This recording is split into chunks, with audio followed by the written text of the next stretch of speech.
अज़मते मुस्तफा डाल दी कल्बा में, अज़मते मुस्तफा सैयदी आला हज़रत पे लाखों सलाम। मुस्तफा जाने रहमत पे लाखों सलाम। शम्अ-ए बज़ में हिदायत पे लाखों सलाम। প্রিয় ইসলামী ভাইরা, আলহামদুলিল্লাহ আমরা আজকে সারাদিন আরাফার ময়দানে অবস্থান গ্রহণ করেছি। একেবারেই শেষ মুহূর্ত চলে আসছে উকুফে আরাফার। আকরাম সাল্লাল্লাহু আলাইহি ওয়াসাল্লামের ওয়াসিলায় যেন আমাদের এই হজকে কবুল করে নেয়। জানি না আর কখনো আমরা এই আরাফাতে আসতে পারবো কিনা। এই ময়দান হবে সেই ময়দান যেটা কিয়ামতের ময়দান, এখান থেকে সূচনা হবে। আসুন আমরা আল্লাহ তাবারক ওয়া তাআলার কাছে দোয়া করি যেন আল্লাহ তাআলা আমাদের জিন্দেগীর সমস্ত গুনাহকে মাফ করে দেন। আল্লাহুম্মা আমিন। আলহামদুলিল্লাহি রাব্বিল আলামিন।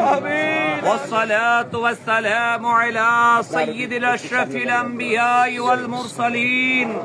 ربنا ظلمنا أنفسنا وإن لم تغفر لنا وترحمنا لنكونن من الخاسرين.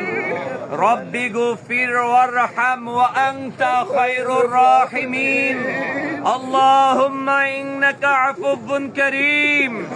اللهم إنك عفو كريم.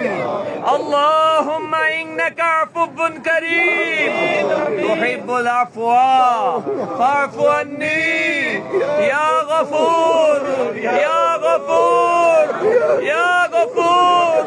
مولاي كريم الله عز وجل আমরা গুনাহগার, সিয়াকার, বদকার, নাফরমান মাওলা। দিনের আলোতে গুনাহ করেছি মাওলায়ে করিম আল্লাহ। রাতের আধারে গুনাহ করেছি। গুনাহের সরদার আমরা মাওলা। মাওলা তুমি আমাদের প্রতি অনুগ্রহ করেছো, আমাদের প্রতি দয়া করেছো। আরাফার ময়দানে আমাদেরকে ডেকে নিয়েছো মাওলা। মাওলায়ে করিম এত দয়া করেছো মাওলা। তুমি আমাদের জীবনের গুনাহগুলোকে মাফ করে দাও মাওলায়ে করিম আল্লাহ। এই আরাফার ময়দান থেকে আমাদের গুনাহ মাফ না করিয়ে বের করিও না মাওলা। জানি না আর কখনো এই আরাফার ময়দানে আসতে পারবো।